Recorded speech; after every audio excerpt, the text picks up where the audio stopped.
გამარჯობათ მეგობრებო, ჩემო ძვირფასო გადაცემის მაყურებლებო, წმინდა ილია მართლის გზით ჩვენი გადაცემა ცდილობს რომ მართლა გულწრფელად აი ამ გზით იაროს, ისეთი თემები გააშუქოს, რაც ეკადრება პატრიოტს და რაც ეკადრება საქართველოს.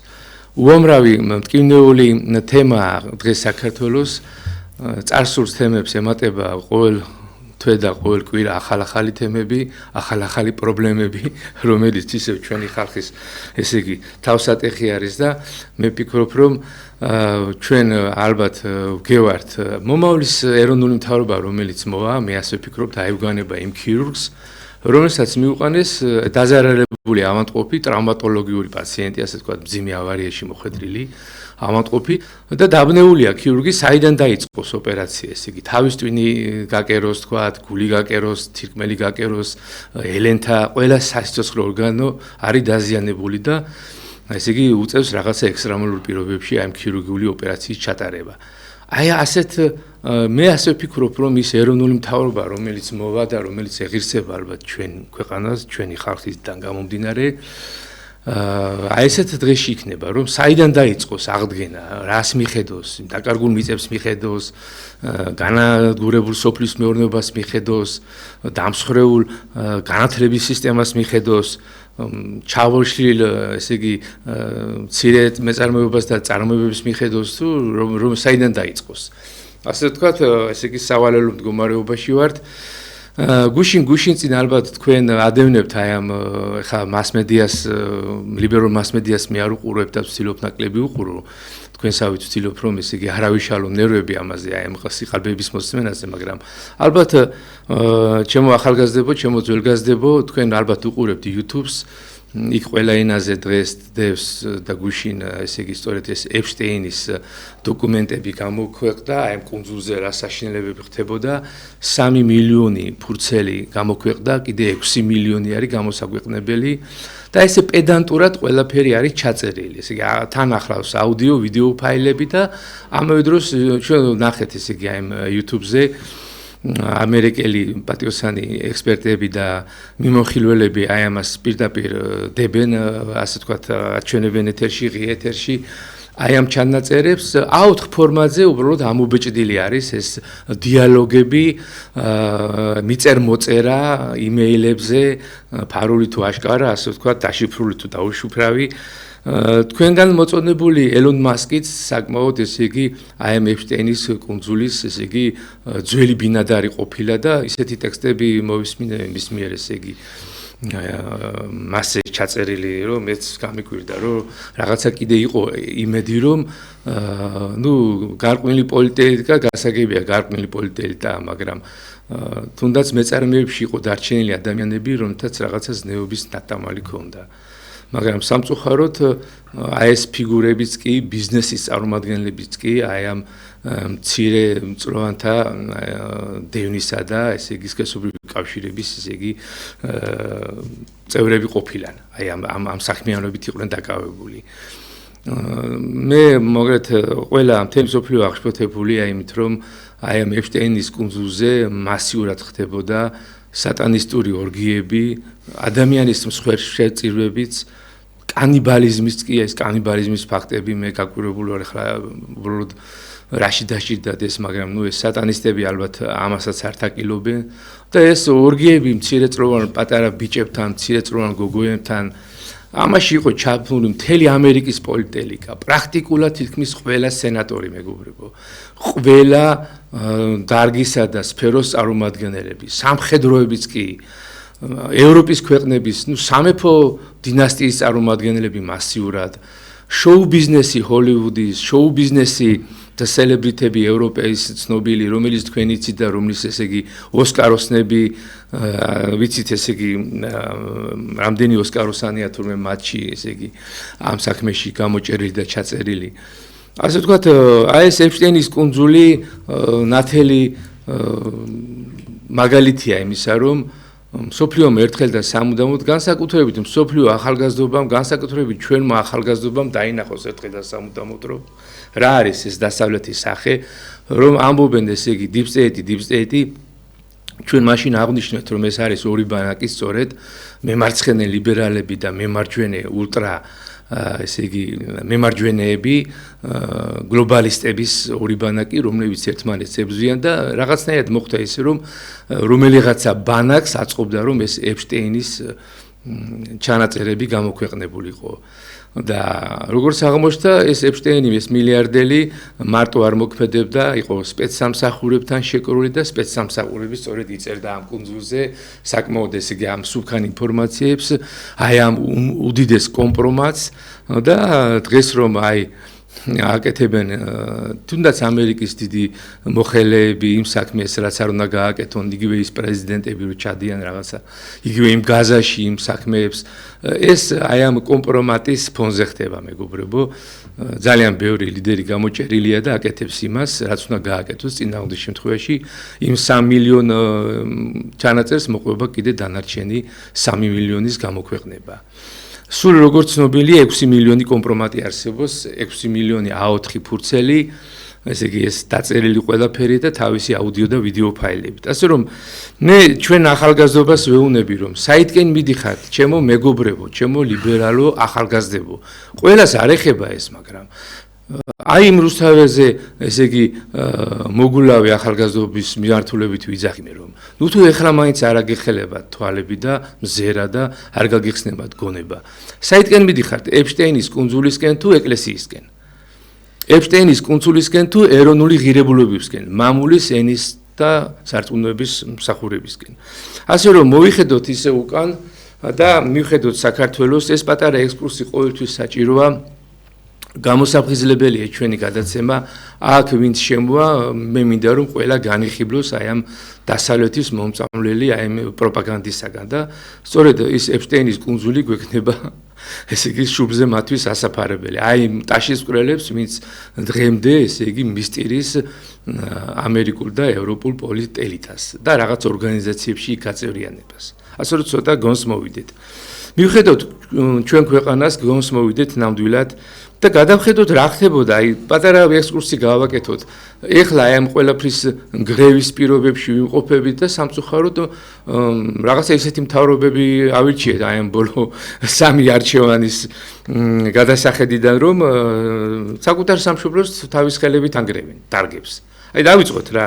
აი პრივატიზაცია, მე ახალგაზრდების გასაგონად მინდა თქვა, მაშინ არ ვიცი, აი 90-იან წლებში გამსახურდიას მთავრობას არ დავაცალეთ, ასე თქვათ, ჩამოაგდეს და ეს ცალკე ლაპარაკის თემაა და ამის შემდეგ მოვიდა სწორედ ეს დროებითი საბჭო, ტრიუმვირატი, პუჩისტები, რომელმაც ჩამოიყვანეს შევარდნაძე და შევარდნაძის ესე იგი გუნდი, ასე თქვათ და გამალებული დაიწყეს პრივატიზაცია. ეს პრივატიზაცია რუსეთშიც მიდიოდა ამერიკის ესე იგი პოლიტელიტის ეგიდით და ესე იგი ერთ იმაში ჩაეწერა ყველა რუსეთი და ყველა მოკავშირე საბჭოთა რესპუბლიკა, რომ პრაქტიკულად უნდა მომხდარიყო აი ამ საბჭოთა ეკონომიკური სისტემის სრული დემონტაჟი. და რა მოხდა ახლა საქართველოში? იგივე ხდებოდა რუსეთშიც, დაიშალა ყველა მეურნეობა, განადგურდა ყველა წარმოება, სოფლის მეურნეობის გადამუშავების ყველა ქარხანა თუ მინი საწარმო, კოლმეურნეობები დაიშალა, დაიტაცეს რა დასწრებელი იყო, საწყობები დაინგრა და საერთოდ ტექნოლოგიებიც დავკარგეთ. აი ეს გაკეთდა მასიურად და მოხდა ესე იგი პრივატიზაცია, რუსულად ასე ვთქვათ, კარიკატურად ამას დაარქვეს პრიხვატიზაცია. პრიხვატ ნიშნავს მიტაცებას, ანუ მიტაცებიზაცია მოხდა აი ამ მიწების და ხელში ეს მიწები ჩაუვარდათ იმ ბობოლ ადამიანებს, რომლებიც დღემდე ესე იგი სპეკულაციის საგნად გადააქციეს ეს მიწები. ამის შემდეგ დაერინენ წარმოებებს, მეგობრებო. უზარმაზარი გიგანტური საწარმოები მქონდა, ესეც დაიჭრა შევარდნაძის გუნდის ესე იგი მეთაურობით და ჯარში ჩააბარეს და ეშელონები გადიოდა თურქეთის მიმართულებით და სპარსეთის მიმართულებით. იგი რუსეთის მიმართულებით დღესაც გადის, ესე იგი ის ჯართი ვალუტაზე ნაყიდი გენიალური, ფანტასტიკური მოწყობილობები, რომლებიც დღესაც ძალიან ზვირიჯდება და დღესაც კოლოსალური ესე იგი ოქრო უნდა გადაიხადო, რომ ეს მოწყობილობები შემოვიდეს და დაამონტაჟო ქარხანაში. აი ესეთი გაუხსნელი, ის კი არა გახსნილი, გაუხსნელი, ესე იგი უპაკოკაში ყოფი, ესე იგი ჩარხ მოწყობილობა დანადგარები გაუყენეს გზას, ზოგი ჯარჯში წავიდა, ზოგი იაფად გაყიდეს, განსაკუთრებით ბევრი იყიდა იმ სწორედ ირანელმა მეწარმეებმა და თურქმა მეწარმეებმა, რომლებიც მაშინ ესე იგი ჩვენთან შედარებით ინდუსტრიულ საქართველოსთან შედარებით ქვის ხანაში იყვნენ, საერთოდ არ ქონდათ განვითარება წარმოების ისე როგორც საჭირო იყო და მათ ესე იგი კაპიკებში ჩაიდეს ეს ზოგი დაშლი და ზოგი იაფად კაპიკებში ناقიდი ეს საწარმოები, ჩარხები, დანადგარებული, ციფრული დანადგარები, რომელიც დღეს ჟანგბადივით გვჭირდება. და ამის გარდა კიდე ძალიან ბევრი რაღაცა მოხდა, აი მე ერთ სიმბოლოზე მოგახსენებთ, ამას წინათ და ბევრჯერ ალბათ თქვენს ყოფილხართ ქორწილებზე და როდესაც წყვილები აწერენ ხელს, სადღაც საეჭვო ოთახებში, დგებით რიგებში, სადღაც კონკასთან ყოფილა კიდე მე ამას წინათ მომიწია შესვლა რამოდენიმე წყვილი აწერდა ხელს, რიგი იყო, ну რა თქმა უნდა ყველას თავისი ესე იგი ახალგაზრდობა მოყვა ყველა წყვილს, იყო რაღაცა ისეთი ამაღლებული განწყობა, მაგრამ უცებ გამოვარდა ქალბატონი იქიდან და არიქა ფთხილად კარი ისე ყველაო აღარ დადგეთო აქო ჩაინგრევაო ხის კიბერა. აი ესეთ სოროებში გვიწევს მეგობრებო ხელის მოწერა ჩვენ ახალგაზრდობას. და რატომ, როდესაც გქონდა ქორწინების სასახლე? სად გაქრა ეს ქორწინების სასახლე? აი სწორედ იმ შევარდნის რეჟიმმა ჩალისფასას გაყიდა და თქვენ კარგად იცით, ვინც იყიდა და რა მშვენიერი რეზიდენცია მოიწყო იქა და ის იყო ქორწინების სასახლე, სადაც აი თავ ამაყად შეგეძლო შესულიყავი და იმ შენ მეგობართან ერთად ხელი მოგეწერა და ქართული ოჯახის ესე იგი დაფუძნება გეზეიმა. იქვე იყო სააქტო დარბაზები, იქვე იყო რესტორანი. ნუ ეს იყო უზარმაზარი შენობა თავისი ყველა სათავსეთით და მომსახურეობით და ეხლა სადღაც სოროებში მივდივართ, მიყვავს ეს ჩვენი ასე თქვა ჩვენ ახალგაზრდობა, აი მეწოდება უბრალოდ ჩვენი ახალგაზრდობა რა მე იცი რაც განვიცადე ყოგონები იმ მორყეულ კიბეზე სამი წყვილი იდგა თავისი ესე იგი მეგობრებით და კინაღამ ჩამოინგრა ეს კიბე და ჩაცვინდნენ სადღაც ორმოში და აი ესეთ ოთახებში ვაწერს დღეს ხელს აი ესეთ უბადრუკ რაღაცა უღიმღამო ოთახებში და ეს არ იყო უკან გადადგმული ნაბიჯი და მე დარწმუნებული ვარ იმ ჩინოვნიკებმა რომელმაც ესე იგი ჩალისფასად გაყიდეს ეს ქორწინების სასახლე და მიყიდეს საეჭვო ჩრდილოეთიდან ჩამოსულ ბიზნესმენებს მილიონები გააკეთეს მაგიდის ქვეშა გარიგებით ხა ჩვენ ამაში ეჭვი არ შეგეპაროს რა დამართეს იპოდრომს მეგობრებო ჩემ ბავშვობაში იპოდრომზე იმართებოდა სოფლიო დონის და ევროპული დონის დოღი საქართველოს გონდა თავისი თავლა ცხენები არაბული ცხენები რომელიც საქართველოს სახელით შეჯიბრებაში გამოდიოდნენ ევროპის მასშტაბით ჩვენი ჟოკეები ყავდა ჩვენი ესე იგი მთელი სისტემა იყო აწყობილი სადაც ესე იგი ადამიანი არა მარტო სპორტზე ევროპული დონის სპორტში მიიღებდა მონაწილეობას და ესეთი სპორტსმენები ყავდა არამედ თვითონ ცხენოსნობასაც სწავლობდა და რაღაცა გარემო იყო თავისი ამფითეატრი თავისი პატარა ტოტალიზატორით ესეც რაღაც გარკვეულ პეც ზენდა აი ამ მე მახსოვს ბავშვი ვიყავი და ძალიან მიკვირდა ეს რა არის მეთქი და კომუნისტურ ეკუპაში იყო ეს იპოდრომის პატარა რაღაცა ტოტალიზატორი. ნუ სული გართობა იყო ეს. უბრალოდ რომ ხალხი იქ დარბაზი შევსებული იყო და ცხენებზე დევდნენ ისე ასე თქვათ იმას რა ქვია პატარა თანხებს ბილეთები იყიდებოდა და რომელიღაცა ცხენი იმარჯვებდა იქ რომელიღაცა ნომდა. მოკლედ ერთი დღესასწაული იყო ცხენოსნობის დღესასწაული. მოკლეს ეს დარგი, იმიტომ რომ გაანადგურებს იპოდრომი და რა ხდება დღეს იპოდრომში მეგობრებო რატო გაანადგურა, რატო დაადეს თათი, იმიტომ რომ ეს ცენტრალური ადგილი იყო და საკმაოდ სარფიანი ადგილი, რომ დეველოპერებს შემდეგ კორპუსები ეშენებინათ.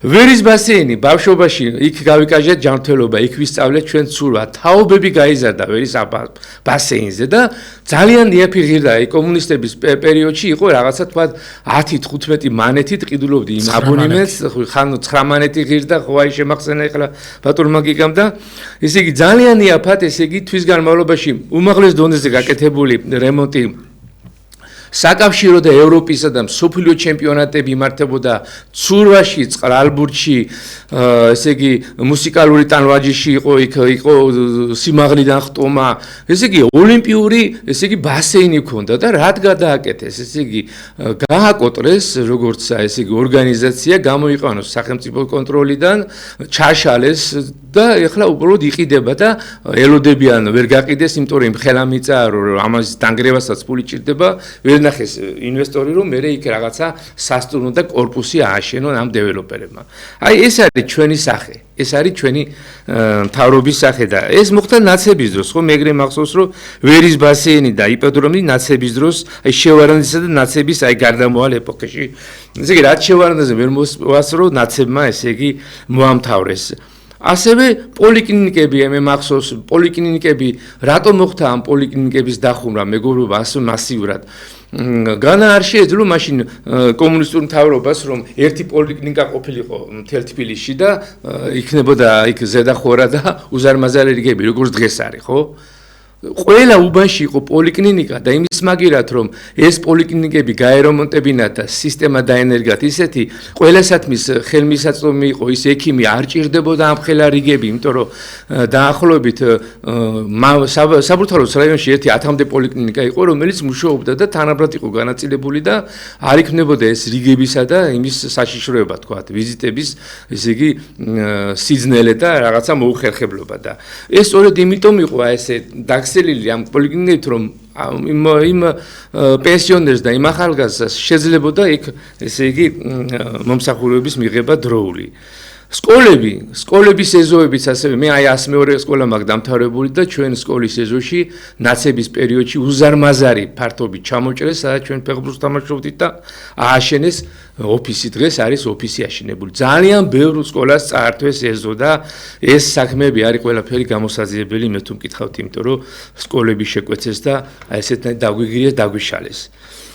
ეხლა მიადგნენ განათლების სისტემას დღეს და განათლების სისტემის ასეთნაირი შეკვეცა ჩემო მეგობრებო, ჩემო ახალგაზრდებო, გასაგებია რეფორმა, მაგრამ რეფორმა არ ითვალისწინებს იმას, რომ შენ ბაზა წაართვა, ანუ შენობა წაართვა, ის განათლების ესე იგი ორგანიზაციისათვის გარემო წაართვა, ეზო ჩამოაჭრა და ესე იგი ესენი ყველაფერი ბოდიში და შეტენო ერთ სადღაც შენობაში მე დარწმუნებული ვარ რომ აქ არის ისე დეველოპერების ძალიან ესეთი შეკვეთა, მაგიდის ქვეშ შეკვეთა პოლიტიკური ინსტიტუტის ტერიტორია და უნივერსიტეტის ტერიტორია ეს ძალიან სარფიანი ადგილებია, მოგეხსენებათ როგორ მოეძალა ირგვლივ კორპუსები, შენდება კორპუსები და ადგილი აღარ არის და პრაქტიკულად არის ძალიან სარფიანი ადგილი.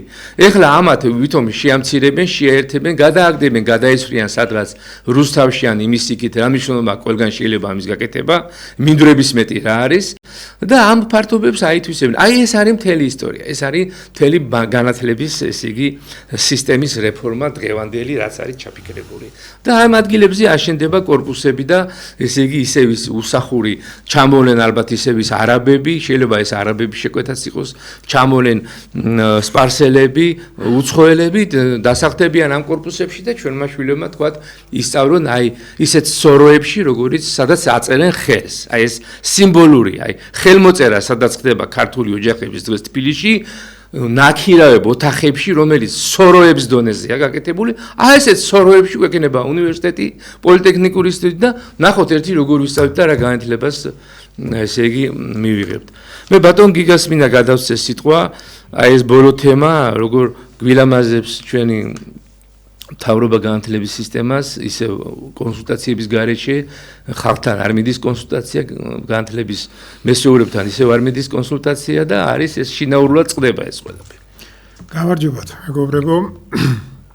აგერ გიორგი მოყვა მართლა ისეთი დრო მოვიდა, რომ კვირიდან კვირამდე რომ მოვდივართ, უბრალოდ იმდენი ახალი თემა გროვდება ხოლმე, რომ მართლა ადამიანს უჭირს, რომ რომელ თემაზე უნდა ილაპარაკოს და ჩვენმა მთავრობამ, რა ვიცი, ივაშკაცა და ისეთი ახალი თემა შემოაგდა, რომელსაც მართლა ვერავინ ვერ წარმოიდგენდა.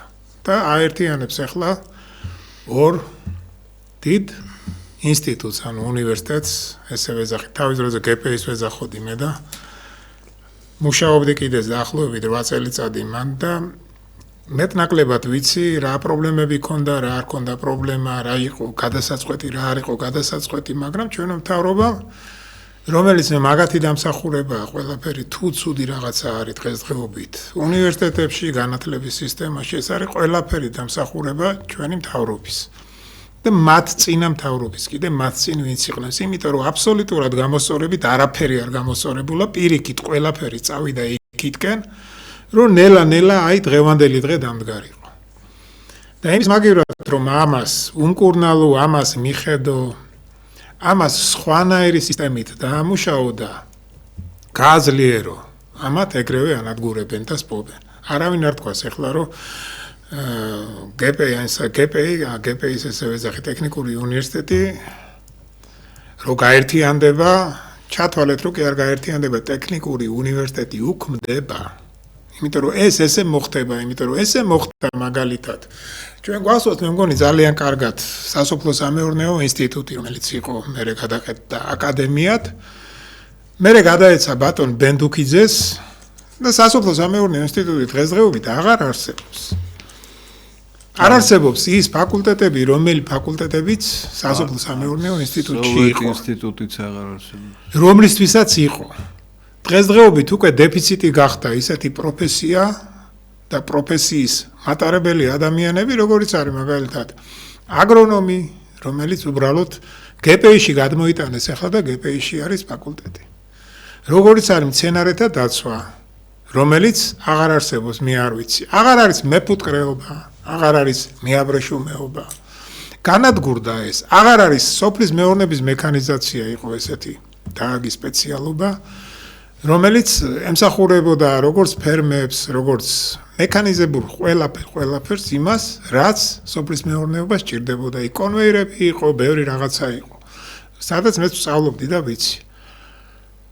და ზუსტად ეს სპეციალობები განადგურდა. რატო განადგურდა? იმიტომ რომ მაშინ ბენდუქიძემ თქვა, რომ სოფლის მეურნეობაო არ ჭირდებაო საქართველოსო, კაცებიო წავიდენო მუშებათო და ქალებიო კიდეო წავიდენო ძალიან ცუდი სიტყვა თქვა იმის სამუშაოთო არ ვიტყვი მე უბრალოდ ეგ ასწავლეს ეგრე დაარიგეს რა ეს გეგმაზომიერად მაშინ ესეთი შეურაცხყოფა მართლა არავის არ მოუყენებია მაგრამ ამ ადამიანმა მოგვაყენა ეს შეურაცხყოფა და ნუ ეხლა ვინ მიწვდებოდა იმას იქ მაშინ როცა ტელევიზორიდან გამოდის და ესეთ რაღაცა სიტყვის და მართლა ზუსტად ესე გააკეთეს დაიცალა სოფლები დაიცალა ზუსტად ის ყველაფერი აგერ გიორგი რაც ჩამოთვალა განადგურდა და ზუსტად აღარ არსებობს დღესდღეობით სოფლის მეურნეობის ინსტიტუტი ჩვენ რო ამბობთ ვართ აგრარული ქვეყანა ზუსტად ის აგრო ინსტიტუტი აღარ გაგვაჩნია ზუსტად იგივე სიტუაცია იქნება დღეს GPI-ის მდგომარეობაში დღესდღეობით ჩვენ GPI-ის ვაუქმებთ ვითომ ვაერთიანებთ მაგრამ ვაუქმებთ და პირდაპირ ერთი სიტყვით ვიტყვი რა რომ არსებობს რაღაცა სპეციალობები რომელიც უბრალოდ არ შეიძლება რომ არ არსებობდეს სახელმწიფოში. დღესდღეობით ახლა ვინც კი აგეს გაიხედავს, გამოიხედავს საქართველოში ხო და ვინც კი ნახავს, მე მაგალითად ცოტა გადახვევას გავაკეთებ, მეამაყება მაგალითად რომ GPI-ში ვასწავლიდი. მე მეამაყება მაგალითად რომ GPI დაამთავრა მამაჩემმა, რომელმაც ისეთი უნიკალური შენობები ააშენა, რომელიც დღესაც საამაყო არის ჩემი თბილისისთვის.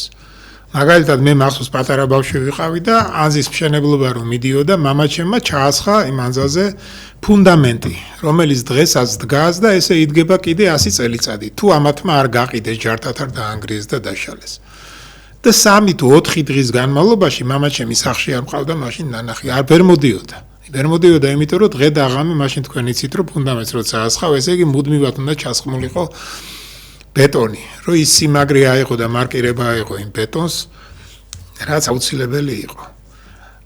სპორტის ასახლის ძალიან დიდი საფუძველი ჩაუყარა ზუსტად მამაჩემის არის ესეც აშენებული და ამით მე ვამაყობ. ესეთი ადამიანები იყვნენ ძალიან ბევრი და არიან კიდე ძალიან ბევრი, რომლებიც აი ესეთი წვრილი აქვთ, აი ამ ქვეყნის მშენებლობაში, ამ საქართველოს მშენებლობაში, ამ თბილისის მშენებლობაში. დღესდღეობით ჩამოყავს ვიღაცეები, ინჟინრები ჩამოყავს საზღვარგარეთიდან, ჩინეთიდან და ჩვენ ყავს სპეციალისტები, მარგალიტები ყავს, ჯერ კიდე ყავს. კი, ცოცხლები არიან. ჯერ კიდე ყავს, იმათ აბსოლუტურად იგნორირებას უკეთებთ. ვიღაცა ეთქვის კონკურსი გამოცხადდა და რატომ არ მოვიდნენ, რა კონკურსი უნდა გამოსცადეს ხალხო თქვენ ხელში. აქ არც კონკურსი ცხადდება და არაფერი არ ცხადდება. მე ვიცი ეს კონკურსები, იმიტომ რომ მეც ვიყავი რამოდენიმეჯერ კონკურსზე, აღარ მოგიყვებით რა სისულელეები იყო იქ და რა ხდებოდა და მე როგორ გამომისტუმრეს. ყველაფერი რო ჩაწყობილი იყო. ყველამ კარგად ვიცით რა როგორ და რანაირად ხდება. ზუსტად ამაში აქვს საქმე, აქ არავითარი კონკურსი არ ტარდება. და ის მარგალიტები მოვიცილეთ დავიდან. დღეს არიან ზოგი სახშია, ზოგი კიდე ბაზრობაზე არის გასული, ზოგი თავის საქმეს არ აკეთებს, მაგრამ რა ქნას არის. და ამიტომ ჩვენ ახლა იგნორირებას უკეთებთ ყველაფერს და ჩვენი შვილებისთვის ჩვენ ვსპობთ იმას, რაც მომავალში მე ვიცი რომ აუცილებლად დაჭირდებათ, მაგრამ ის რაც 100 წლის განმავლობაში შენდებოდა და მე რაღაცა ცუდი რაღაცეები შეიძლება მოხდა, იმის გამოსწორებას კი აღარ ვაპირებთ. პირიქით ის უნდა გავაუქმოთ, გავანაუდგუროთ. აი ეს არის ზუსტად ყველა დიდი ტრაგედია ჩვენ საქართველოში, რომ ადამიანები, ვინც ამას იტყვიან, რომ მოდით რა ეს გავაუქმოთ, ან შევაერთოთ, აბსოლუტურად არაპროფესიონალები არიან და იმათმა არ იციან, რომ უნივერსიტეტში აბსოლუტურად სხვა რამეები ისწავლება. აბსოლუტურად განსხვავებულად უნდა ისწავლებოდეს ტექნიკურ უნივერსიტეტში.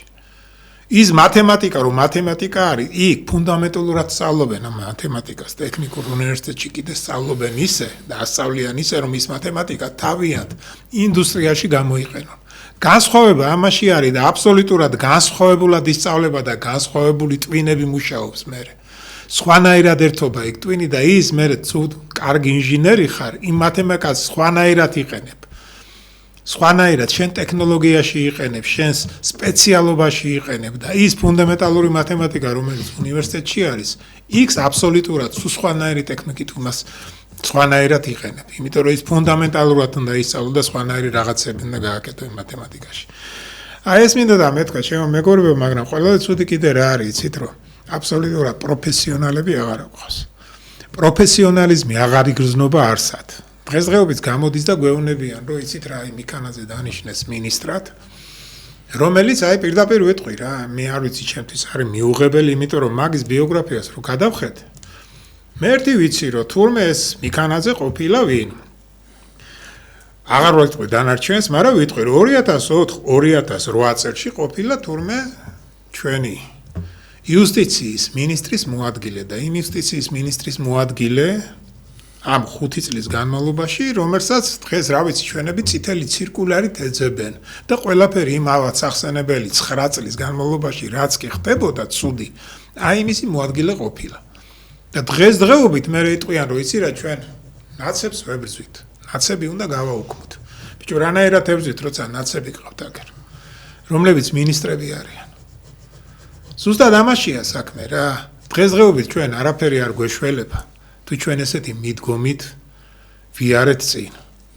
პირიქით ქვეყანა დაინგრება, ქვეყანა განადგურდება და ამ განადგურებას თუ ჩვენ არ შეუშალეთ ხელი, ჩვენ თუ არ შეუშალეთ ჩვეულებრივმა მოქალაქეებმა ხელი, ჩვენ შვილებს ჩვენ საქართველოს ვეღარ დაუტოვებთ. მე ამას პირდაპირ ვაცხადებ და პირდაპირ ვამბობ, იმიტომ რომ ეს ესე მოხდება. ამიტომ მეგობრებო, ცოტა დავფიქრდეთ, რასთან აგვაქვს საქმე. ჩვენ გვინდა ჩვენი შვილები იყვნენ თუ არა საქართველოში თუ არ გვინდა. ყოფნა არ ყოფნის საკითხი დგება უკვე რა. პირდაპირ ეუბნებიან ჩვენ შვილებს, იცით რა შვილებო, თქვენ არ გინდათ სწავლა, თქვენ არ გინდათ არაფერი, წადით აქედან. ეს ქვეყანა თქვენი აღარ არის. აი ამას ეუბნებიან პირდაპირ, იმიტომ რომ ერთი ადამიანი არ დაუძახიათ, ერთ ადამიანს არ დაუძახეს ვიღაცას რომ შეეკითხონ მაინც. ჩვენ ესეთ რაღაცას ვაპირებთ. შეიძლება თუ არა და ამას რა შეიძლება კარგი ან ცუდი მოყვეს. აბსოლუტურად პირდაპირ გამოდის ვიღაცა, ჩემთვის ვიღაცა არის უკვე. გამოდის ადამიანი, არც პრემიერი არის ჩემთვის ის და არაფერი აღარ არის უკვე. იმიტომ რომ ესე რომ ადამიანი პირდაპირ გადაწყვიტავს ერთპიროვნულად რომ მე იცით რა მინდა რომ გავაუქმო, კაი ვიღაცები მის უკან შეიძლება დგანანო. ჩემთვის ის მიუღებელი არის, ის ჩემთვის აღარ არის, აღარც პრემიერი, აღარ თავრობის წევრი. იმიტომ რომ ესეთი იგნორირება ჩვეულებრივი იმ ადამიანების, რომლებიც აი ამ ქვეყანაში ცხოვრობენ და ამ ქვეყანას კიდე დღესდღეობით თუ კიდე ქართულად რაღაცით სუნთქავს, ამ ადამიანებზე რომ არის დამოკიდებული, ამათ რო იგნორირებას გავუკეთებ, შენ რანაირად უნდა იყოს საქართველოს პრემიერი. ან საქართველოს მინისტრი. მე არ ვიცი, ჩემთვის მიუღებელი არის ყველანაირად. არ ვიცი, ნახოთ აგერ დებატებშიო ლაპარაკობენ და ჩვენ მე ვიცი რომ არ მეგვიწევენ, არ არსებობს ჩვენი მიწვევა, მაგრამ ვიღაცას მაინც მიიწვევენ ისეთ ადამიანს, ვინც დაუჯდება და ერთი კითხავენ. რა, როგორ და რანაირადაა გადაწყვეტილი რა. აი ეს მინდა და მეთქვა, უბრალოდ ნერვიული ძალიან. მე მგონია მეგობრებო, იმედი არის, მაგრამ შანსი არანაირი, რომ მართლა ვინმეს მიიწევენ იქ. ესე იგი იუმორით რო ვთქვათ, ეს ძალიან კარგი მოარული და ესე იგი ფრთოვანი გამოთქმა, იმედი არის, მაგრამ შანსი არანაირი. მართლაც პრაქტიკულად ისინი სამედიცინო დარგის სპეციალისტებთან შეხვედრა, ესეთნაირად ჩაიარა, რომ ისევ თავიანთ ხალხს, თავიანთ ტაშის მკვლელებს ესე იგი შეხვდნენ და პრაქტიკულად იქ არაფერი აზრი მცირე მეწარმეები, მცირე ბიზნესი, მცირე ფარმაცევტული ბიზნესი პრაქტიკულად განზე დარჩა და მე ვფიქრობ, რომ აი დანარჩენი შეხვედრები ასეთ სტილში წავა, ისე თავიანთ ტაშის მკვლელებს შეხვდებიან, ვინც უკმებს მათ და ამიტომ არის აი ჩვენ სულ ვამბობდით, რომ საჭიროა შეიქმნას საზოგადოებრივი დარბაზი, ეს საზოგადოებრივი დარბაზის იდეა იგივე ქართული პარლამენტარიზმის იდეასთან თანაიკვეთება. სადაც შეიკრიბებიან ქართველი მამულიშვილები, პატრიოტები, მეცნიერები, იგივე ჩვენი სტუდენტობა, იგივე ჩვენი ლექტორ-მასწავლებლები, არ ვიცი, ყველა დარგის გულშემატკივარი სპეციალისტები, ადამიანები, მამულიშვილები, ყველა დარგში მოღვაწე და აი ამ დარბაზში ითქმება, რომ პირველ რიგში ალბათ ითქმება ის, რომ არ გავა, რომ საზოგადოების კონსულტაციების გარეშე ასეთი რეფორმების ჩატარება ბჭყალებში არ შეიძლება. როგორ შეიძლება ეს არის მე ვარ და ჩემი ნაბადით აი ესე გაკეთება და ესე იგი ღრმა და ყოვლისმომცველი კონსულტაციების გარეშე როგორ შეიძლება ასეთი ნაბიჯების გადადგმა. თვითონ კომუნისტურ ეპოქაში ჩვენ ძალიან კარგად გვახსოვს, მე მაშინ ახალგაზრდა ვიყავი, სტუდენტი ვიყავი, აი იმ ეპოქაში ვცხოვრობდი და კომუნისტური მთავრობა არ გადადგავდა არც ეს ნაბიჯს თუ ღრმა ყოვლისმომცველი ესე იგი გამოკითხვები არ ჩატარდებოდა საქართველოში. იგივე მოხდა ეს ენგურხეზზე და სხვა ხუდუნხესთან დაკავშირებით, ესე იგი მაშინ იყო საზოგადოება რო წავიდა წინააღმდეგ და არგუმენტირებული ესე იგი უარყოფა დადო მაგიდაზე, მთავრობამ უკან დაიხია და რაღაცა გვაჩვენა, პოზიტივი გვაჩვენა, რომ რაღაცას მაგრამ ესენი შეუვალები არიან აბსოლუტურად, აი მურვან ყრუს მდგომარეობაში არიან და საერთოდ არავითარი კონსულტაცია არ უნდათ. ამიტომაც მაშინ ჩვენ უნდა გავაკეთოთ საზოგადოებას მიმართავ მე, რომ რაღაცა დარბაზი უნდა შეიქმნას, გაკეთდეს თუნდაც პატრიოტთა ალიანსის აი კედლების ფარგლებში მოვიწვიოთ ხოლმე საზოგადოება ორ კვირაში ერთხელ, შეიძლება კვირაში ერთხელ, ან თვეში ერთხელ სიმწვავის და კვალობაზე მოვიდნენ პარტიის წარმომადგენლები, ქართული არასამთავრობების ლიდერები, მეცნიერები, ახალგაზრდობა, სტუდენტობა და რაღაცა ესეთი სხდომები ვატაროთ, რომ ჩანდეს, რომ საზოგადოება არ არის გადაქელილი, რომ საზოგადოებრივი აზრი, ეროვნული აზრი არსებობს. აი მეგობრებო, ესეთი დარბაზი შექმნა გვინდა. ბატონო ვაჟა, როგორ ფიქრობთ ამას? ესეთი დარბაზი რო ყოფილიყო, ეს გადაქელავდნენ დღეს განათლების სისტემას? მოგესალმებით კიდევ ერთხელ ჩვენს აუდიტორიას და კიდევ გაგახსენებთ, რომ ჩვენ ვართ დიდი ქართველები და დიდი მსოფლიო მოქალაქეები. ამიტომ ჩვენი პასუხისგებლობა არის არა მარტო ჩვენი ერის წინაშე, არამედ პატიეთ კადნიერად ვიტყვი მთელი მსოფლიოს წინაშეც. რაც შეეხება კონკრეტულად დარბაზი ძალიან მისაღები ფორმაა, თუ გავაანალიზებთ სვიად გამსახურდიას შემდგომ პერიოდს საქართველოს ისტორიაში, დავინახავთ, რომ პარლამენტში მოხვედრილი ბატონები მართალია ხშირად ისინი სხვა პოზიციაზე დგანან ხოლმე, ვიდრე საერო ან სახელმწიფო მოთხოვნილებებია და ვიღაცამ უნდა შეახსენოს ეს და შეახსენოს კონცენტრირებულად, გამოკვეთილად, რომ არა მეგობრებო, თქვენ კი ხართ ჩვენი ქვეყნის წარმომადგენლები, მაგრამ არ მიბრძანდებით სწორ გზაზე. ამიტომაც ჩვენ თავის დროზე გქონდა უკვე წლებია განვაცხადეთ, რომ სტრატეგიული და მარადიული პრობლემების გადაჭრისათვის უნდა არსებობდეს სასულიერო პირთა რაღაც ჯგუფი პარლამენტში, რომელსაც ექნება ვეტოს უფლება. თუ მე გაგახსენებთ, როგორც ისტორიკოსი იყო ასეთი მექანიზმი, ძველადაც კი რომის ისტორიაში სახალხო ტრიბუნი იყო, როცა ის განაცხადებდა, რომ ვეტოს ვადებ, მთელი რომის სენატი იძულებული იყო ის კანონი უკან გაეწვია, ის დადგენილება უკან გაეწვია. ამიტომ იქნებ გავითვალისწინოთ, მას მერეც ბევრ ქვეყანაში ყოფილა ასეთი მექანიზმი, მაგრამ ნუ ახლა თუ გავიხსენებთ, რომ ჩვენ წელთაღრიცხვამდე იყო რომში ასეთი ინსტიტუტი, არც ჩვენ გვაწყენს. რადგან ხედავთ, რომ ჩვენ სახელმწიფოში ბოლო 30 წელია მინიმალური ეროვნულ საკაცობრიო პროგრესული ნაბიჯები გადაიდგა. სამწუხაროდ ჩვენ წავედით არა წინ, არამედ ბევრ საკითხებში და ბევრ მიმართულებაში უკან.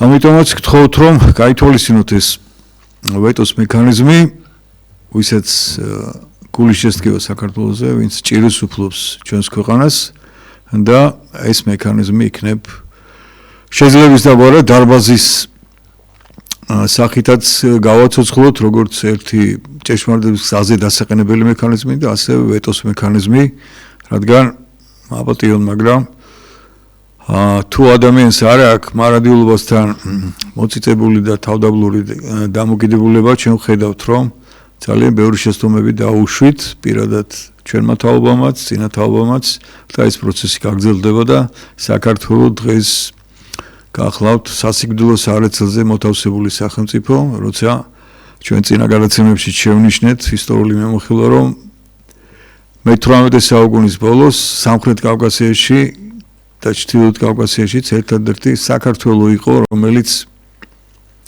სადაც გააჩნდა თავის სახე და რომელსაც ანგარიშს უწევდა ახლომახლო არსებული ორი დიდი იმპერია, ოსმალეთისა და ირანის იმპერია და არჩენის სხვა ძალა, სხვა კულტურა და ცივილიზაცია სამხრეთ კავკასიაში არ ყოფილა. დღეს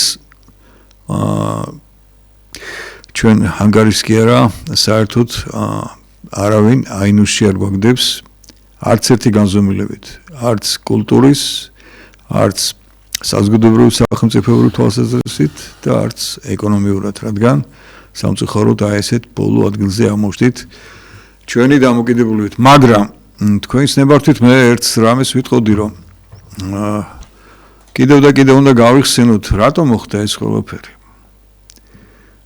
და როგორ შეიძლება ამის გამოსწორების მექანიზმების დასახვა.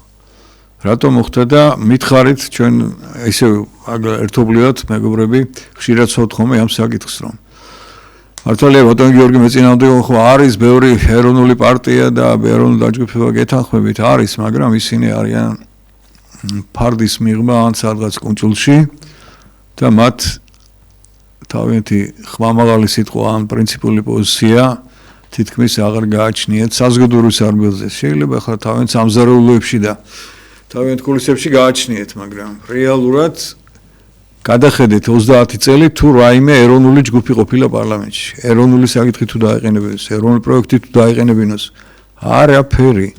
ანუ ფაქტიურად საქართველოს კვდება ამ 30 წლის განმავლობაში თავისი ეროვნული ინტერესების ჭრილიდან და ჩვენ კარგით, ეს პოლიტიკოსები არ არიან, სად არიან ეროვნული მოღვაწეები?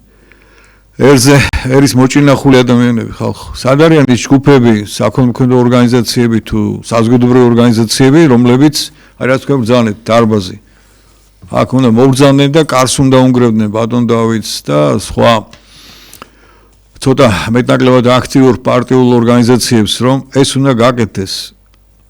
რადგან საქართველოს კვდება ხალხო, კვდება პირველ რიგში კვდება დემოგრაფიულად და ეს არავის არ აღელვებს. პირველ რიგში კვდება ეკონომიურად, ამის გამო გარბის ხალხი საქართველოსთან. კვდება განათლების კუთხით, კი დაიწყეს რაღაცა რეფორმა, მაგრამ რა რეფორმა ხომ უნდა გაგვაცნოთ, კაცო, თქვენ ჩვენ შვილებზე, შვილიშვილების მომავალს ყვითავ და ჩვენ არ გვაცნობთ რაც აკეთებს, საერთოდ ვინ ხართ? გაგახსენებთ კიდევ ერთხელ, რომ რომის ისტორიაში იყო ერთი რამ. და არა მარტო რომის უფრო ადრე საბერძნეთის ისტორიაში ამოსულ ხელისუფლებაში ხალხს ნიშნავდნენ ერთი წლით. თუ ის გაამართლებდა, მერე ნიშნავდნენ მეორე წლით. ჩვენთან არის მოხვდებიან ამ აღმასრულებელ ხელისუფლებაში და არიან როგორც თავადაზნაურები და გაბატონებული კლასი. დაუშვებელია ეს. ჩვენ ვართ აღმოსავლეთი, ხდება მე ბუდიში მატერიალურ ჭაობში ჩაფლობა და საერთოდ ოქროს უნიტაზებზე გადართვა. ხო, ოქროს უნიტაზებზე და ოქროს, რა ვიცი, ჭურჭელზე გადართვა. არავით არის არც ეროვნული ფასეულობა, არც საკაცობრიო ფასეულობა და მოიხედავ ვის მერტამე, მოიხედავ იმას სასახლეაში, იმა კუნძული იყიდა. და რა გააკეთა ეროვნული, ერთი გითხარით. რა ეროვნული პროექტი გააკეთა? ეკონომიკაში, რა ეროვნული პროექტი გააკეთა? დემოგრაფიაში, სახელმწიფო მშენებლობაში, კულტურაში. კულტურაში მეტნაკლებად კიდევ რაღაც ძროები არის. განათლებაში რა გააკეთა? რას უშვებოდნენ ჩვენს ეკლესიას, რა დღეში იყო? რა დღეში ყავდათ საპატრიარქო, თვითონ პატრიარქი, ჩვენი წმინდანები. სად იყო ქართული საზოგადოება? კაი, პოლიტიკოსები ბოდიში ცოცხალი გვამებივით არიან უმეტესობა და გაყიდულები არიან უმეტესობა. ყველაზე ბოდიში ყველაზე არსაუბრობთ. უმეტესობა არის გაყიდული. ჩვენი როგორც პატარა მეზობლებისაგან ნაყიდი არიან, ასევე დიდი, რა თქმა უნდა, დიდი ძალებისაგან ნაყიდი. გვანახეთ ერთი თქვენი წამოწყებული ან იდეა, ან გადადგმული ნაბიჯი, ან პროექტები. აღარ არის საქართველოს ხალხო. აღარ არის. ჩვენ დავაყენეთ, ჩვენ ვინ ვართ? თუ სამი მეგობარი და კიდე რამდენიმე მეგობარი ყავს. ვაყენებთ იმას, რომ აგერ პარკები, აგერ გეგმები, აგერ სხვადასხვა გართობები და თურმე რომ დავთვალეთ ჩვენ უბრალოდ მოქალაქეებმა ერთი 100 ოჯახიანი კორპუსი ჩდება მაქსიმუმ 3 მილიონი და თქვენ მილიარდებს ხარჯავთ რაღაცა გართობებში და ჩვენი ახალგაზრდობა გარბის უბინაობით ჩვენი მოსახლეობა კვდება უბინაობით სივიწროვეში და არავითარი პერსპექტივა ამ კუთხით არ გააჩნია დასაქმების თვალსაზრისით. ჩვენ რატომ უნდა ვაყენებდეთ დასაქმების პროექტებს? ეს სამი კაცი როცა არსებობს ჯერ კიდე რაღაც ინსტიტუტები, თუნდაც უმაღლეს სასწავლებლებში ხო არსებობენ ეკონომისტები. როგორ საქართველოს არ შეუძლია თუნდაც სოფლის მეურნეობა აეღორწინებინა და მერე გადამამუშავებელი წარმოება? და რატომ უნდა მიდიოდნენ ჩაისაკრეფად თურქეთში და საქართველოს ჩაი განადგურება? ვინ არის ამაზე პასუხისმგებელი? რატომ გაიყიდა ქართული ფლოტი? რატომ გაიყიდა პორტები? ვინ არის პასუხისმგებელი? კაი, ის პოლიტიკოსები გაყიდულები იყვნენ და გამყიდულები არიან და იმათ სამართალი თუ ვერ დაჟის, ღვთის სამართალი დაჟის და განწირულები არიან, არა მარტო ისინი, არამედ შეითავა მთელი ისინი მათ შთამომავლობა რომ ამოწყდება ეს ყველამ კარგად ვიცით რა. მაპატიეთ ამის განცხადება, მაგრამ წაიგითხონ კარგად სასულიერო ლიტერატურა დაინახა რომ ისინი ცოცხლები აღარ იქნებიან თამაში შთამომავლებიან, იმიტომ რომ მათ გაყიდეს უფალიც, გაყიდეს სამშობლოც და გაყიდეს ჩვენი ქვეყნის მომავალიც. ჩავთვალოთ ისინი არიან უკვე გვამები, ჯერ ისეა ცოცხალი გვამები არიან, მაგრამ ფიზიკური გვამებიც გახდებიან, რადგან უფალი აქვე გვეუბნება ჩვენ რომ აქვე ჟის იმათ და საერთოდ მომავალში მათ დაჟის და კარგად ხედავთ რა ემართებათ მაგისთან ხალხს როგორც აქ, ასევე საზღვარგარეთ. მაგრამ მეორე მხრივ შევხედოთ, სად არიან ერის მომავალზე მოფიქრალი ხალხი? სად არიან ხალხო? ილია ჭავჭავაძემ 1500 სკოლა გახსნა ცარიზმის პერიოდში. რა არ გააკეთა? ილია ბანკი გახსნა, მიწები დაიხსნა, თეატრს უპატრონა და 1000 გვარ მტერს იგერიებდა თავის მეგობრებთან ერთად როდის მე-19 საუკუნეში და თქვენ კი ბატონო 1000 შენიშვნა გაქვთ თავრობისადმი იმ პარტიისა თქვენ რას აკეთებთ? ერის მოჭინახული ხალხი რას აკეთებთ? ხომ არ ვამბობთ რომ კაი თავრობა გადააგდეთ ის ბატონო შეიკარით ერთად აი რაც ბატონო გიორგი ბრძანა დავაარსოთ ეს ერის მომავალზე მოფიქრალი დარბაზი ვინც ამის პასუხისმგებლობას აიღებს პარტია იქნება საზოგადოება იქნება თუ რა და ყველას უთხრათ რომ აი ჩვენ ვადებთ ვეტოს თქვენს გადაწყვეტილებას არავით არ უფლება თქვენ არ გექნებათ ეს ნაბიჯი გადადგათ იმიტომ რომ ეს ეწინააღმდეგება ერის განვითარების მომავალს და იქ ჩვენ მოვიწევთ შესაბამის მაღალ სულიერებით აღჭურვილ პიროვნებებს მოღვაწეებს ვისაც ამის სურვილი ექნება თორემ საქართველოს კიდევ ერთხელ გეუბნებით კვდება ამ დამოკიდებულებით არა მარტო საქართველოს ყველა ქვეყანა მოკვდება რომელზედაც მისი ერიშვილები არ ფიქრობენ გავიგეთ პოლიტიკოსები გაყიდულები არიან და ღმერთი ამოწყიდავთ მაგრამ და ამოწყდებიან კიდევაც უყოლა კვალოდ ბოდის მოვიხდი ემოციისათვის. მადლობა პირიქით ბატონო ვაჟა ეს ყველაზე საუკეთესო გამოსვლა იყო თქვენი მადლობა თქვენ მაღალ მამულიშვილობას და რა ვიცი ყველანაირად წინვალეთ სიტყვა იყო იმიტომ რომ მართლა ყველას გული გვაქვს დამწარი გული გვაქვს მოკლული იმიტომ რომ ისეთი რაღაცეებს გვიტარებენ უკვე რომ ამის მოთმენა უკვე აღარ შეიძლება ნამდვილად უნდა გაკეთდეს საზოგადოებრივი დარბაზი სადაც ყველა მამულიშვილი მოადა თავის აღშფოთებას გამოთქვავს ეს იქნება ეგრეთ წოდებული იგივე თუ გინდა დაარქვით საზოგადოებრივი პარლამენტი სადაც ესე იგი მუდმივად იქნება კავშირი და ერთობა რაღაცა დაბალი დონის გაერთიანება დაბალი დონის კოორდინაცია ეროვნულ განთავსებული მოძრაობის შემადგენელი ძალებისა ბატონ გიგა რა სიტყვით თუ არის ეს გამოსავალი ბატონო გიორგი ბატონო ვაჟა რა არის ჩვენ ცხოვრება ხო კარგად ვიცით საქართველოს იყო ძლიერი როცა ქართველები ერთიანდებოდნენ მაგრამ ერთიანდებოდნენ კიდე ერთს ვიტყვი და კიდე ყოველთვის ამას ვიტყვი შეიძლება რაღაცა იდეა არ მოწონდეს ვიღაცას შეიძლება მე არ მოწონდე ვიღაცას შეიძლება ვიღაცა პიროვნება არ მოწონდეს მაგრამ ერთადერთი რომელიც ყველას მოგწონს თუ ქართველები ვართ ერთადერთი რომელიც პატივსცემს თუ ქართველები ვართ ეს არის ჩვენი სარწმუნოება ჩვენი ქრისტე ღმერთი და მოდით რა ადამიანებო რა გავერთიანდეთ ამაში გავერთიანდეთ ჩვენ სარწმუნოებაში და ჩვენ თუ ჩვენ სარწმუნოებაში გავერთიანდებით აგერ ვახტანა დავით ამაშენებელმა ბრძანა კიდეც დიდგორის ბრძოლაზე რო თით ეშმაკია იმასაც შევებრძოლებით და დავამარცხებთ ზუსტად ეს არის რა რომ ჩვენ თუ გავერთიანებით ამაზე აი სარწმუნოებაში თუ გავერთიანდებით მე გზასაც დავინახავთ ერთმანეთსაც სხვანაირად შევხედავთ ერთმანეთსაც სხვანაირად მოვეპერებით და ერთმანეთის გვერდით რო დავდგებით ძალიან ძლიერები გავხდებით აი ეს მინდოდა ბატონო გიორგი მე თქვა იმიტომ რომ ჩვენი თავარი მიზანი არის დღევანდელ დღეს რომ ყველა ადამიანი გამოფხიზდეს და გავერთიანდეთ არ ვიტყვი მე ახლა ესე როგორ რანაირად ყველა ჩვენ თავში პირველ რიგში უნდა გამთავისუფლდეთ იმისგან რისგანაც ჯერჯერობით ჩვენ ვართ ჩაკეტილები აი რომ გამთავისუფლებით ამისგან მე ერთმანეთს სხვანაირი თვალით დავინახავთ გავერთიანდეთ არა ვართ ანგელოზები ყველას აქვს ჩვენი მინუსი მაგრამ რაღაცა პატარა წვეთი კარგი რაც აქვს აი იმ პატარა წვეთს კარგ ჩავეჟღაუჭოთ ჩავეჭიდოთ და გავერთიანდეთ აი ეს მინდოდა ბატონო გიორგი მე თქვა რა და ნამდვილად ეს არის ჩვენი მთავარი აუცილებლად გასაკეთებელი რა გაერთიანებაში არის გულისხმება ის რომ რაღაცა ხელები მოვაწეროთ რაღაც ხელშეკრულებები დავდოთ ეს არის ყველაზე დაბალი დონის ერთობა ერთად ჯდომა ერთად ყოფნა ის დარბაზობა ასე ვთქვათ რომელიც არაფერ პირობას არავის არ ადევს ჩვენ ნამდვილად გვექნება კონსულტაციები ქალბატონ ირმასთან ბატონ დავითთან და იქნება პატრიოტთა ალიანსის ესე იგი ეს დარბაზი საკმაოდ დიდი დარბაზია იქ მართლა გახდეს აი დარბაზობის პირველი ქართული დარბაზობის საფუძველი აქ ჩვენ დავპატიჟებთ ყველა ქართველ ადამიანს განურჩევლად პოლიტიკური შეხედულობისა ეხლა ლიბერალებიც არიან კონსერვატორებიც არიან ბევრი კატეგორიის ქართველია და ყველა ერთ ნავში ზივართ და მე ვფიქრობ რომ ამ დარბაზში ყველა უნდა მოვიდეს და სხვადასხვა ესე იგი ბარიკადების მიღმა ვართ მართალია სხვადასხვანაირად წარმოგიდგენია საქართველოს აშენება მაგრამ როდესაც სამშობლო ინგრევა როდესაც ქვეყანა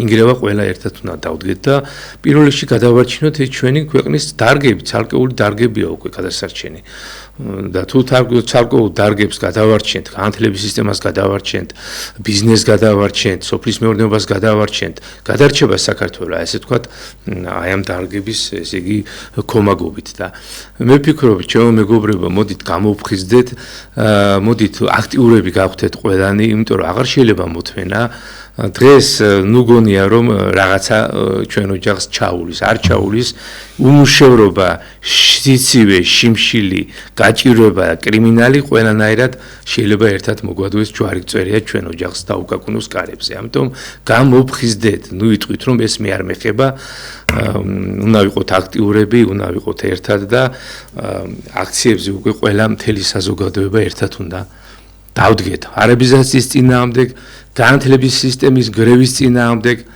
სოფლის მეურნეობის ჩამოშლის წინააღმდეგ რა ვიცი, ყველა სამოქალაქო უფლებების დაკარგვის წინააღმდეგ და ასე შემდეგ და ასე შემდეგ. ერთად უნდა ვიყოთ ქართველებო, ძალა ერთობაშია.